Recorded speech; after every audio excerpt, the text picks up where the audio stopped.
Juan Carlos Fábrega por el lugar. Y después agradezco la invitación a Alejandro, a Graciela, a Guillermo, Jorge.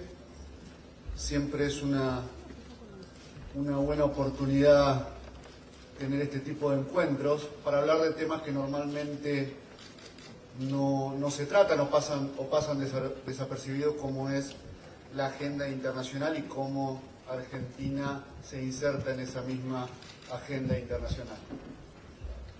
Está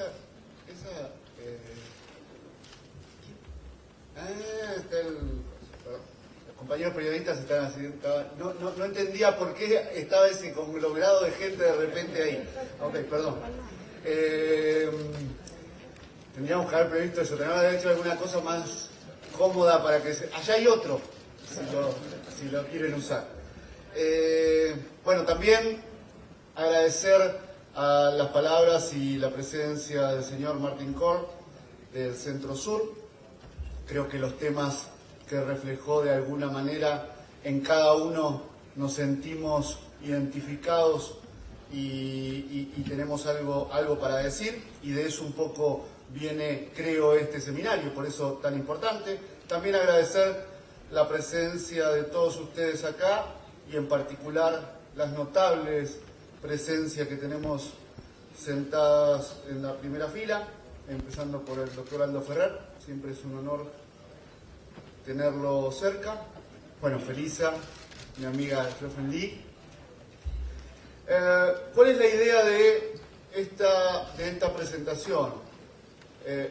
Simplemente sumarme a las palabras de bienvenida. Los paneles más a la tarde y mañana van a entrarle a cada uno de los temas.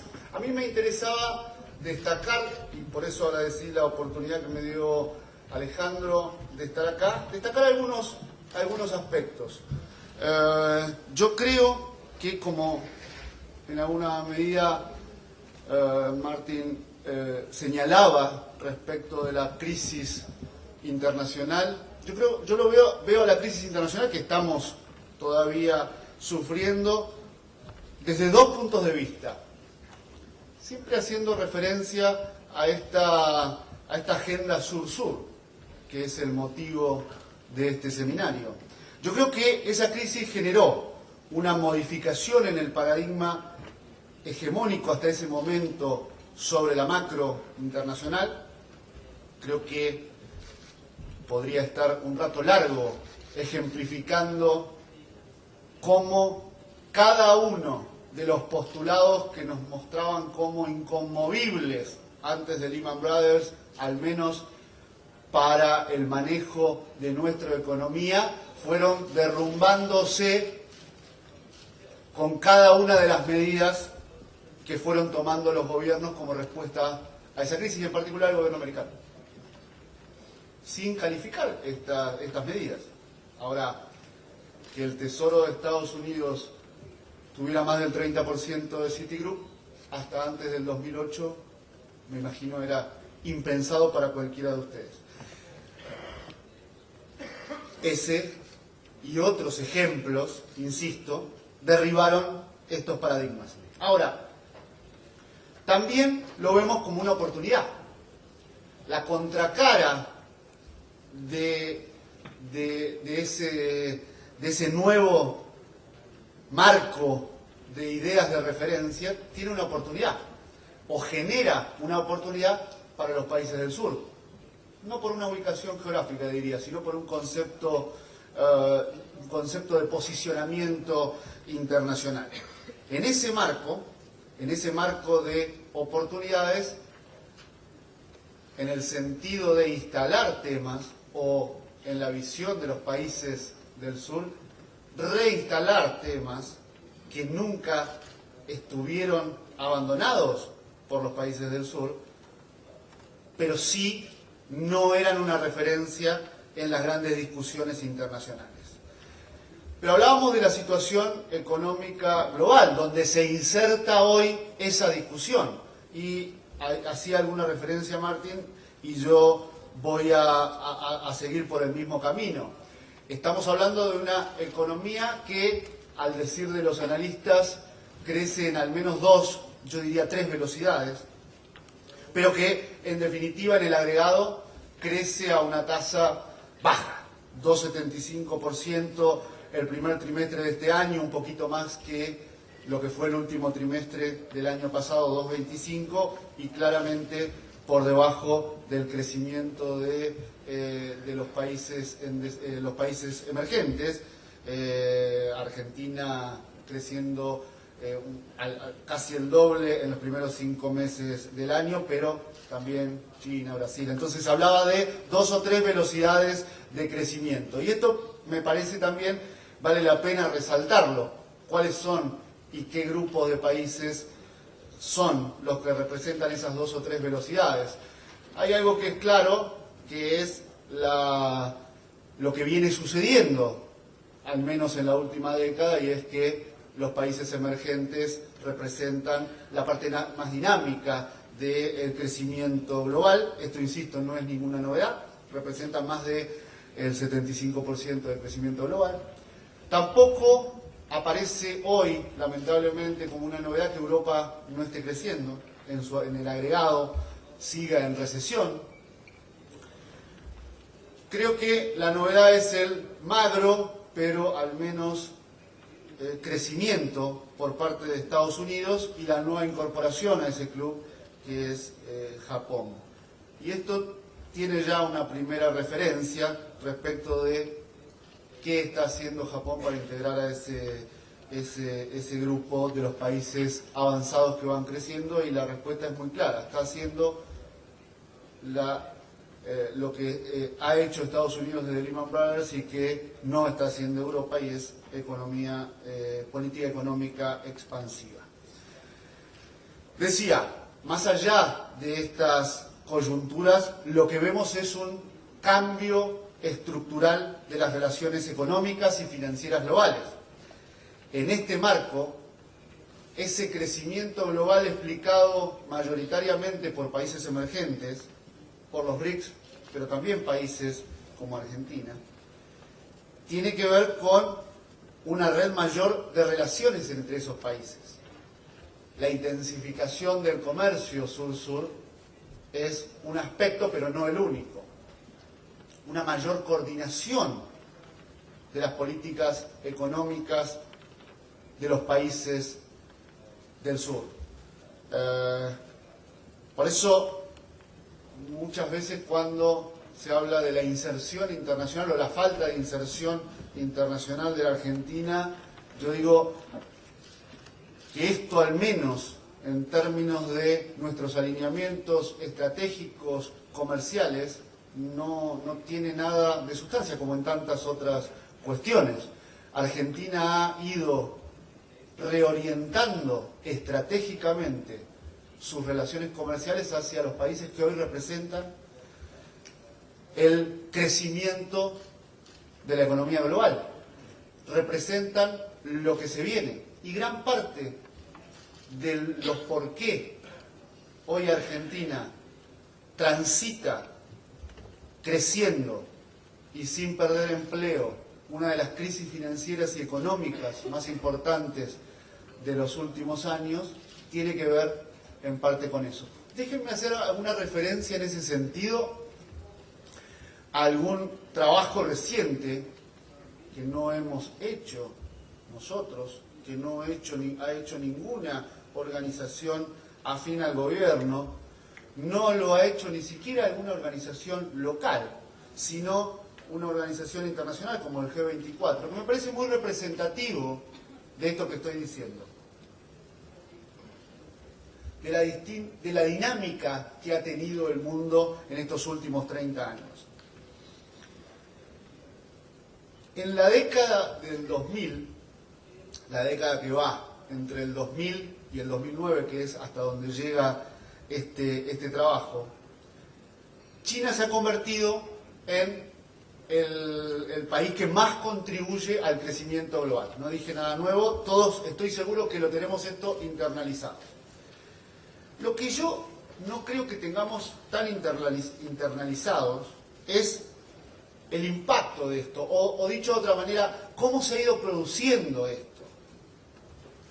el desplazamiento de Estados Unidos y otros avanzados respecto de los primeros lugares. ¿Y cómo ha sido esto en términos de 30 años, que no parece tanto tiempo? En la década del 80 al 90, China aportaba solo el 3.6% al crecimiento global.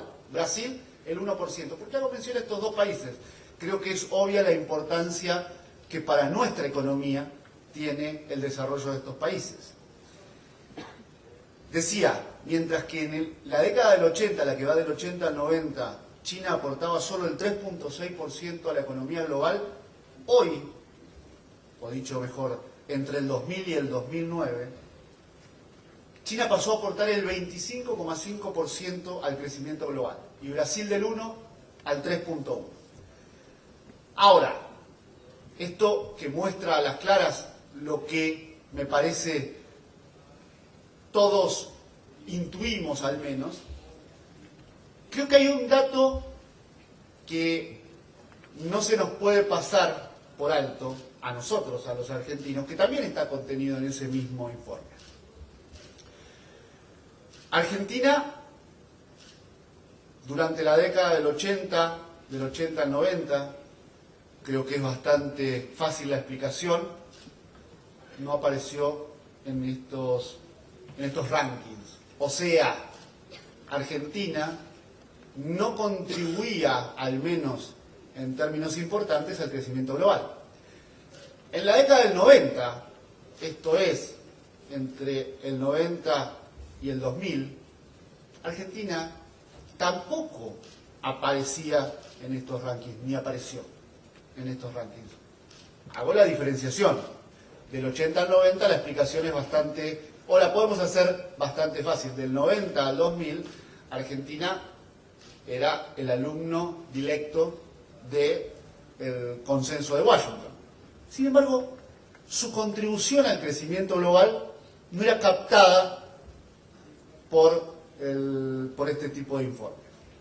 Ahora bien, entre el 2000 y el 2009, insisto, entre el 2000 y el 2009, o sea, tomando en consideración aún una de las crisis más tremendas de nuestra historia reciente, como es la del 2001, o sea, considerando la caída del 2001, aún así, Argentina aparece en el puesto número 13.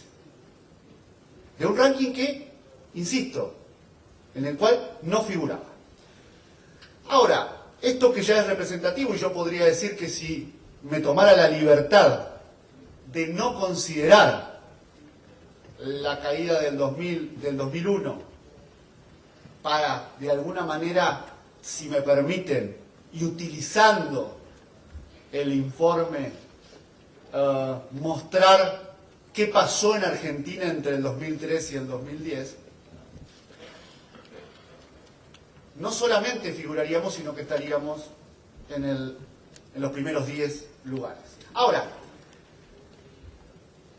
¿me interesa señalar esto? Claro que me interesa. Creo que nos debería interesar a todos, porque cuando hablamos de que el objetivo de la política económica ha sido el crecimiento con inclusión social, de esto estamos hablando. No solamente estamos hablando de crecer, creo que en la década del 90 el argumento era estamos creciendo y el efecto derrame va a hacer llegar a la gente. Creo que el paradigma que hemos instalado es el de crecimiento con inclusión.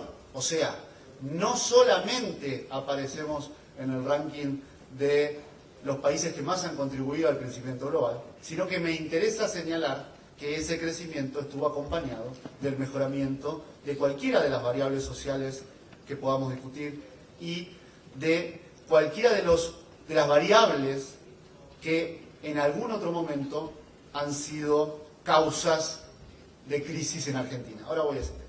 Pero decía que hay las distintas velocidades de crecimiento entre emergentes, entre países centrales. Creo que lo que está detrás, y lo que me interesa señalar, es que son los porqué, o al menos la interpretación que hacemos de los porqués. Y ahí la cuestión del ajuste fiscal automático aplicado en los países centrales y en particular en Europa, creo que es al menos desde mi punto de vista, la más importante, pero una explicación posible. Italia, España van a estar este año como ejemplos de países en donde las políticas de ajuste han sido la respuesta frente a la crisis financiera.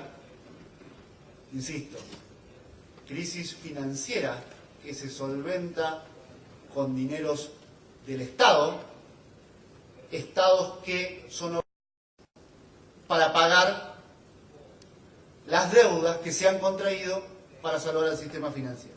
Italia y España van a estar en recesión este año. Holanda, quinta economía europea, se ha incorporado a la lista de los países que van a terminar en recesión este año. E incluso Alemania tiene proyecciones de no crecimiento para este año.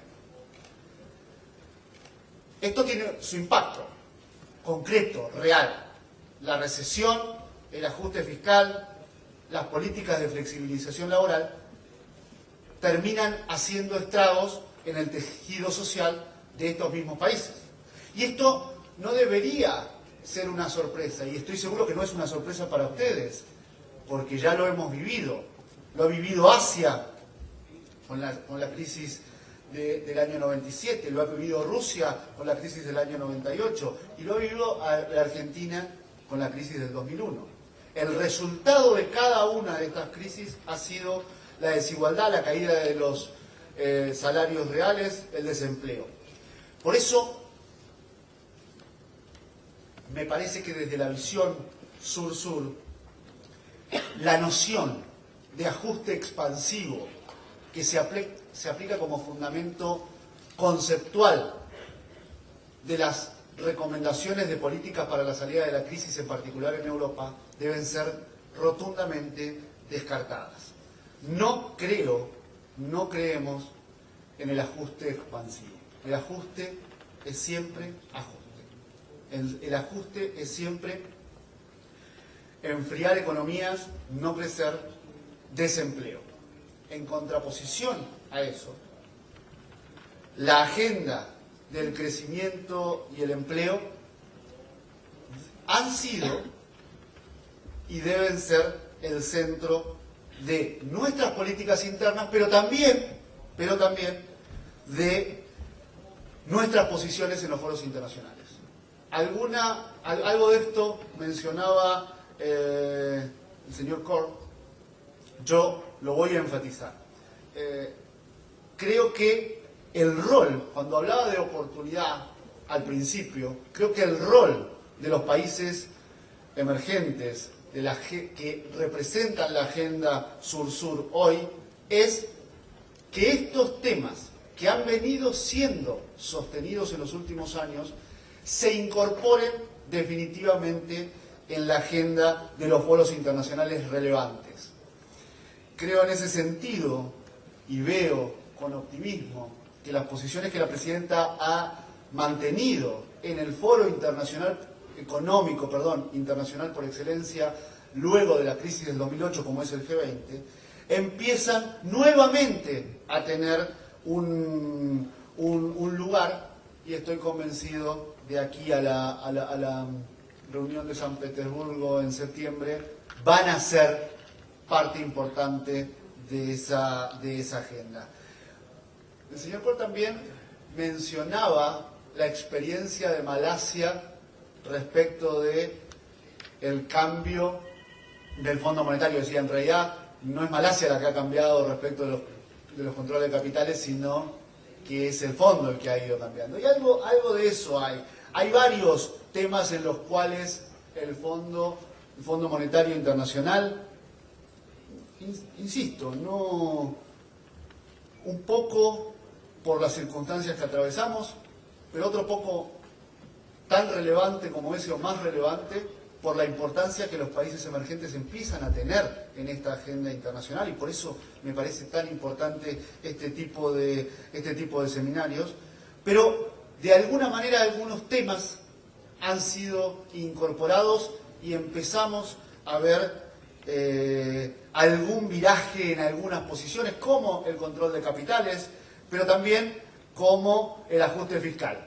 Ahora ya se habla de ajuste fiscal calibrado, hablamos de los impactos del ajuste fiscal, la presidenta lo mencionaba el otro día en la bolsa, el impacto. ¿Cuándo nos íbamos a imaginar un informe del Fondo Monetario Internacional que analizara el impacto de los ajustes fiscales en el mediano plazo sobre la distribución del ingreso y llegara a conclusiones tan claras para nosotros, pero difícil de encontrar en esos ámbitos, de que una política fiscal contractiva del 1% del PBI genera un incremento en el índice de Gini de casi el 1% a mediano plazo en 8 años. Creo que esto un poco, de alguna manera, marca las oportunidades de incorporar temas a la agenda.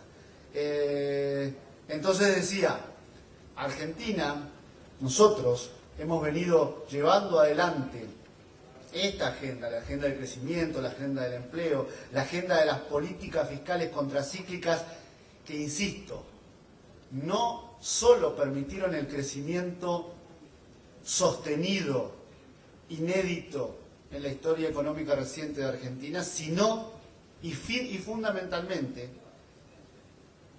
que la desigualdad se haya reducido en Argentina un 22% entre el tercer trimestre del 2013 y el primero del 2013, un 9% entre el 2009 y el primer trimestre del 2013, o sea, en plena crisis, o sea, un crecimiento con inclusión social. Permitió el desendeudamiento. Ahora voy a ir un poco más a ese tema que también tocó Martin Cole, que nos permitió recuperar un sistema financiero, entre otras muchísimas cosas, ¿no? Que nos permitió recuperar un sistema financiero que había sido destrozado en la crisis del 2001-2002. Pero decía, las conclusiones principales de ese informe, y les digo, si las pruebas ácidas que normalmente hacemos son norma en este tipo de informes, yo les puedo asegurar que en este caso fueron recontra ácidas, no fueron pruebas para testear la solidez del sistema financiero. En el caso de Argentina fueron recontra ácidas. Sin embargo, las conclusiones es que nada distinto a lo que hoy nos hemos acostumbrado, pero que no nos debemos olvidar, insisto, de dónde venimos. Generamos durante estos años de decisiones de política económica y gestión de política económica.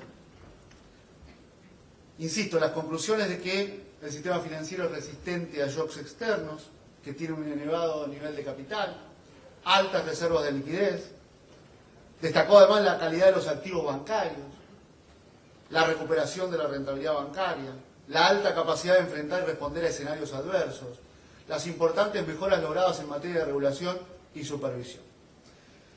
Digo, insisto, uno puede estar y debemos estar orgullosos de crecer como lo hemos hecho en los últimos años. Ahora, también debemos recordar que ese crecimiento vino acompañado de un montón de transformaciones en la gente, en el sistema financiero, en el Banco Central, en el sistema de jubilaciones, etcétera, etcétera. Por eso, una agenda sur-sur como la que se plantea este seminario es un desafío, insisto, no solamente para modificar la agenda entre nosotros, sino que esto impone la necesidad de que en la nueva agenda global se incorporen y triunfen estas perspectivas. Déjenme, muy cortito, 2 o 3 ejemplos de lo que estoy hablando. Algunos se mencionaron antes, otros no. La coordinación y el desarrollo de inversión en infraestructura, por ejemplo. Un tema que hemos que hemos empujado fuertemente, junto con Indonesia, con India, con Brasil, en el marco del G20. Incorporar la necesidad de inversión en infraestructura dentro de la agenda internacional y la coordinación. mirando o teniendo en consideración el impacto que sobre empleo, que sobre actividad, sobre mejoramiento, sobre inclusión tiene la infraestructura. Esto también lo trabajamos con los compañeros en la UNASUR, también lo hemos trabajado mucho en la CEPAL, digo, en la región. Hay mucho sobre integración. Ahora, ¿cuál es el desafío en este tema, como en cualquiera de los que voy a hacer mención? Son poquitos. Que esto puede derivar en profundizar las diferencias o los problemas que han aquejado a nuestra región durante años y años.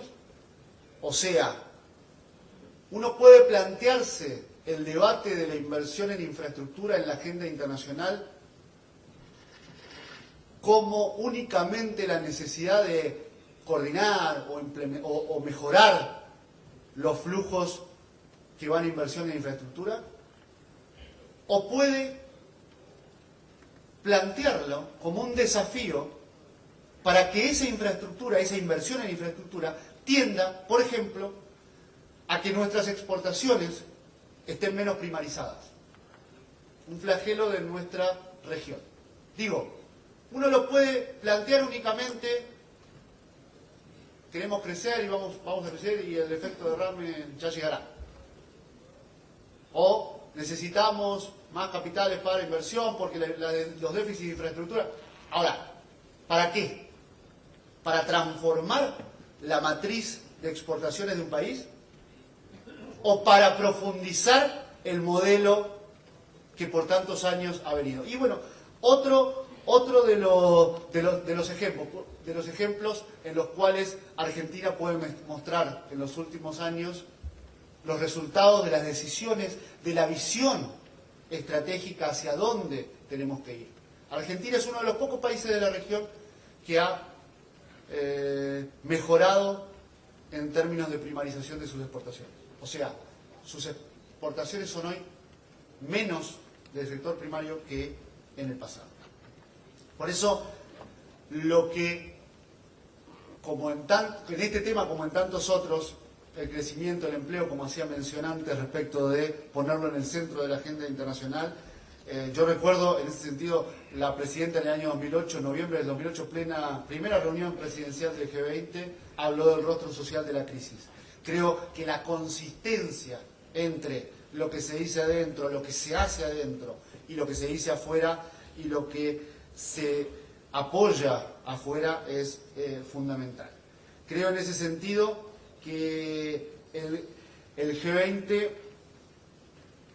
que en algún momento al principio de la crisis abrazó una agenda de fuerte corte neokeynesiano, de fuerte coordinación de estímulo a la economía, hoy en algún momento pasó a la visión más tradicional de hay que ver cómo salimos de esta, preocupémonos por la consolidación fiscal, y hoy está en un momento de definiciones. Por eso es tan importante la reunión de septiembre en San Petersburgo, de hacia dónde vamos. En ese sentido, una digresión. Graciela hablaba de, ¿puede la Argentina sola, frente a este marco de crisis internacional y donde, como decía al principio, solo pocos países crecen, Europa en recesión, países como Estados Unidos y Japón creciendo muy poco? ¿Puede la Argentina sola? Yo diría, ¿puede la región sola? Había una anécdota. En la última reunión de ministros del G20, esa misma pregunta la hizo Estados Unidos a sus colegas de Europa, diciendo básicamente, y China, ¿no? Diciendo básicamente, señores, nosotros estamos en una senda de crecimiento, modesta, pero en una senda de crecimiento. Ahora, nosotros solos no podemos. ¿Qué van a hacer ustedes para crecer? Yo creo que ese mismo es el sentido de nuestra posición. Cuando digo nuestra, digo esta agenda sur-sur. nosotros estamos contribuyendo fuertemente al a sostener el crecimiento global. Ahora, los países emergentes solos no pueden. Necesitamos que ese crecimiento esté coordinado en el resto, con el resto de los países y en particular con los países avanzados. En este momento, con Europa. Creo, en ese sentido, que el desafío para esa agenda es desde la Agenda Sur-Sur incorporar, o diría reincorporar al crecimiento, al empleo como el objetivo de la política económica en todo el mundo. En ese sentido, creo que es importante mencionar que lo que ha sido una bandera de la Agenda Sur-Sur, que es el empleo como objetivo de política, va a tener un reflejo concreto en Argentina, su posicionamiento en el G20, va a tener un reflejo concreto en el seminario que vamos a organizar aquí en Argentina en noviembre, junto al Ministro de Trabajo, junto a la Cancillería, y que va de alguna manera a hacer de pivot para que el tema del empleo se incorpore definitivamente en la agenda de los organismos internacionales. Otro de los ejemplos, muy cortito, la nueva arquitectura financiera internacional, ejemplos de la agenda Sur-Sur y las oportunidades que se abren. Cuando hablamos de nueva arquitectura financiera internacional, podemos hablar de la regulación de los derivados, la regulación de los bancos muy grandes para caer, etcétera, etcétera. Ahora también debemos hablar, y ese es desde nuestro punto de vista uno de los temas de esta agenda, debemos hablar de deuda, debemos hablar de calificación de deuda, debemos hablar de las calificadoras, debemos hablar del desendeudamiento. ¿Por qué digo esto? Porque detrás de esta crisis hubo una crisis de deuda. Parece hoy perdida en el tiempo. Y detrás de esa crisis de deuda hubo un problema de calificación. Podemos tomar dos posiciones distintas respecto de qué hacemos con las calificadoras. Lo hago muy cortito. ¿Qué hacemos con las calificadoras? ¿Cambiamos algo para que nada cambie? ¿O intentamos de alguna manera encontrar una forma de mejorar lo que hoy claramente no sirve? Una vez más, y creo debe ser parte de la agenda Sur-Sur y de nuestras posiciones afuera, la Argentina se decidió por hacer algo que cambie, que mejore, que transforme esto que fue un problema y estuvo dentro de las causas de la crisis del 2008. Y por eso con Alejandro estamos trabajando muy fuerte con la nueva ley del mercado de capitales en un nuevo sistema de calificación de deuda que incorpore, lo cual es la norma, que incorpore a nuevos jugadores y en este caso a las universidades. También tenemos que hablar de deuda, no solamente ya la calificación, sino de deuda. A mí me gusta hablar, yo digo, cuando hablamos de deuda me gusta hablar más de desendeudamiento, porque se habla mucho de restricción externa, de reservas. A mí me gusta en ese sentido hablar de el proceso de desendeudamiento que ha tenido Argentina en estos últimos años. No voy a hacer demasiado hincapié en esto y de aportarles datos que ustedes ya conocen. Solamente quiero marcarlo como un ejemplo de cómo posicionarse en esta agenda Sur-Sur.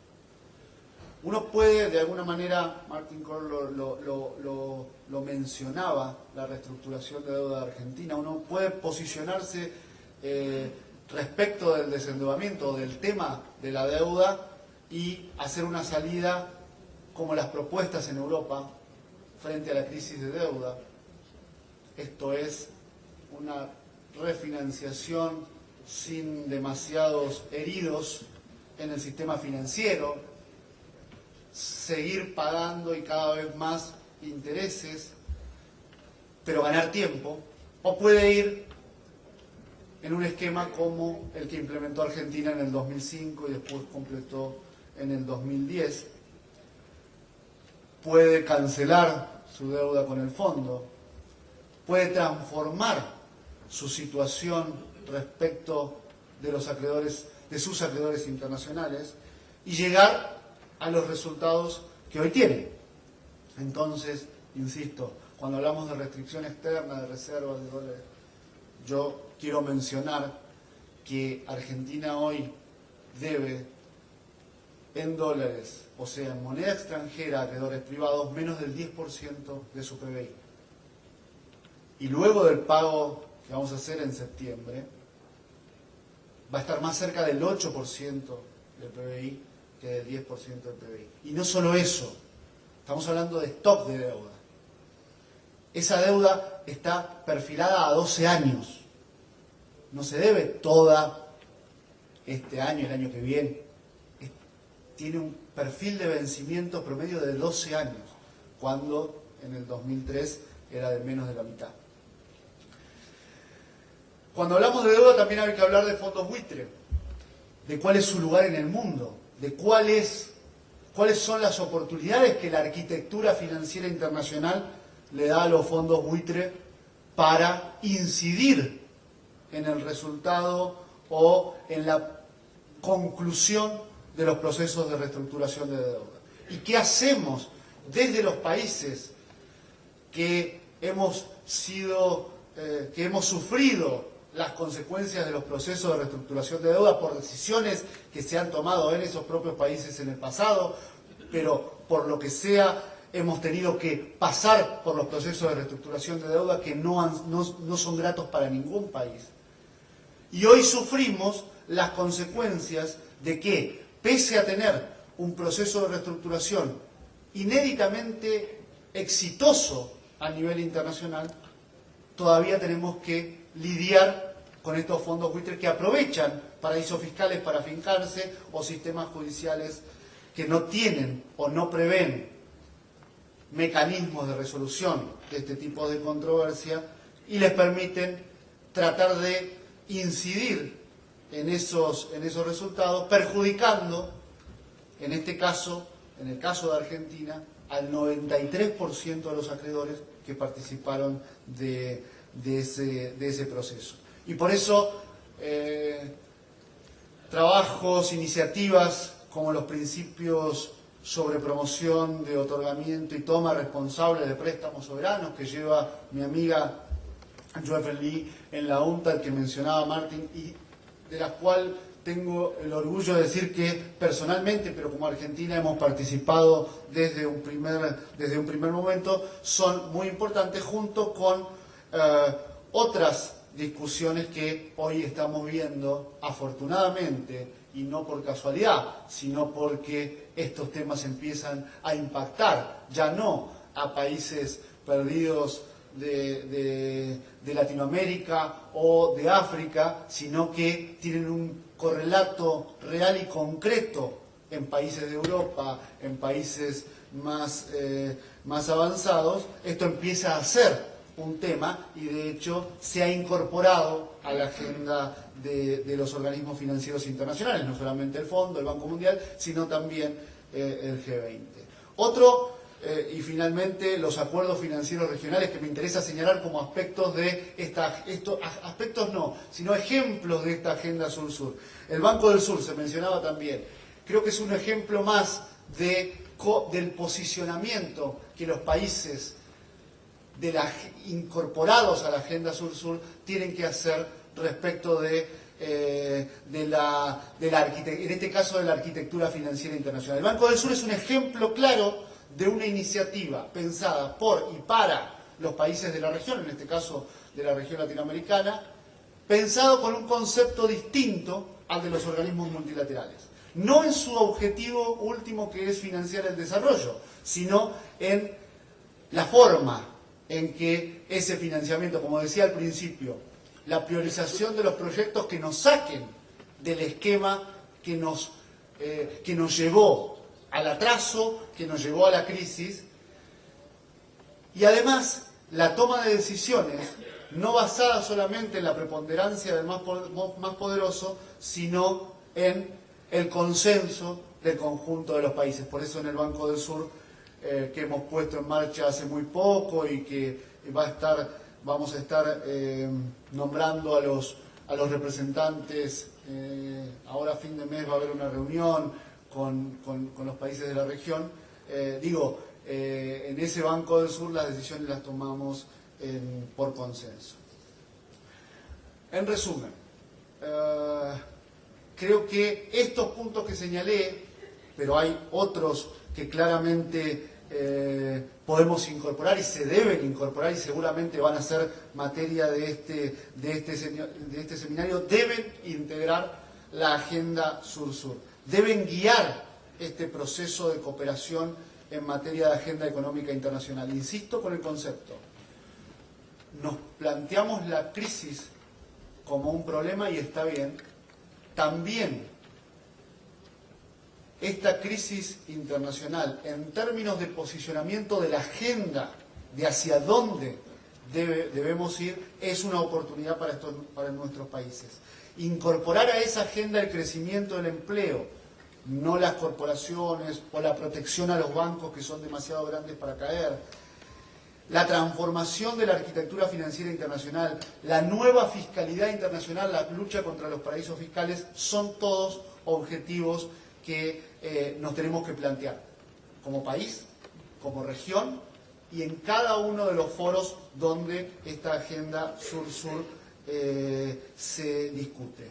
Creo que en ese sentido los países del sur tenemos no solamente algo para decir, sino fundamentalmente, y como he dicho en varias oportunidades en esta introducción, podemos demostrar lo que hemos hecho en estos años. Esta es la agenda que la presidenta, en el marco, insisto, de uno de esos foros, pero de uno en términos económicos o de política económica internacional, por distintas causas, uno de los más relevantes como es el G20, es lo que la presidenta viene impulsando, insisto, con la diferencia de otros tiempos en donde se decía afuera lo que no se podía decir adentro, o se decía afuera lo que queríamos que otros dijeran adentro. En este caso, la presidenta ha venido sosteniendo estas ideas que son las políticas rectoras de este modelo político, de este proyecto político, de este modelo económico, ha venido sosteniendo en esos foros internacionales las mismas cosas que todos los días y en cada uno de los ámbitos se van decidiendo, y fundamentalmente, no solamente tomando las decisiones de política que mejor representan el interés de los argentinos, sino fundamentalmente llevándolas adelante. Por eso, creo que este seminario y todas estas reuniones donde estos temas los pongamos sobre la mesa son muy importantes. Agradezco nuevamente la invitación y quedo a disposición para volver a venir cada vez que sea necesario. Muchas gracias.